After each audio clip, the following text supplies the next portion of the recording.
Hi friends, നമ്മളിന്ന് വന്നിരിക്കുന്നത് മടുകവല ചാന്ത് എന്ന സ്ഥലത്താണ് വന്നിരിക്കുന്നത്. അപ്പം ഇന്നവിടുത്തെ പള്ളിയിലെ ഫെസ്റ്റാണ്, അത് കാണാൻ വേണ്ടി നമ്മൾ വന്നതാണ്. അപ്പം ഗോവയിലെ വൈകുന്നേരങ്ങളിൽ കാണുന്ന ഒരു പ്രത്യേക ഐറ്റമാണ് രസം പ്ലേറ്റ് എന്ന് പറയുന്നത്. അത് നമ്മൾ കഴിച്ചോ.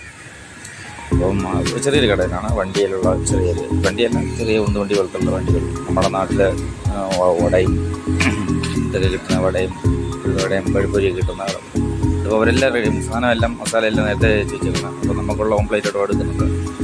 ഈ റസിൻ എന്ന് പറയുന്ന സാധനം ഒരു വീട്ടിൽ നിന്ന് ഉണ്ടാക്കിക്കൊണ്ടിരിക്കുകയാണ്. ചിക്കൻ കറിയാണ്, അത് തേങ്ങ അരച്ചുള്ള കറിയാണ്. അത് ഗോവ സ്റ്റൈലാണ്. അത് അവർ നേരത്തെ വീട്ടിൽ നിന്ന് കറി വെച്ചുകൊണ്ട് വരും. അപ്പോൾ ഇതൊക്കെ ചിക്കൻ കൊണ്ടുള്ള പല ഐറ്റങ്ങളാണ്. ഫ്രൈ ഉണ്ട്.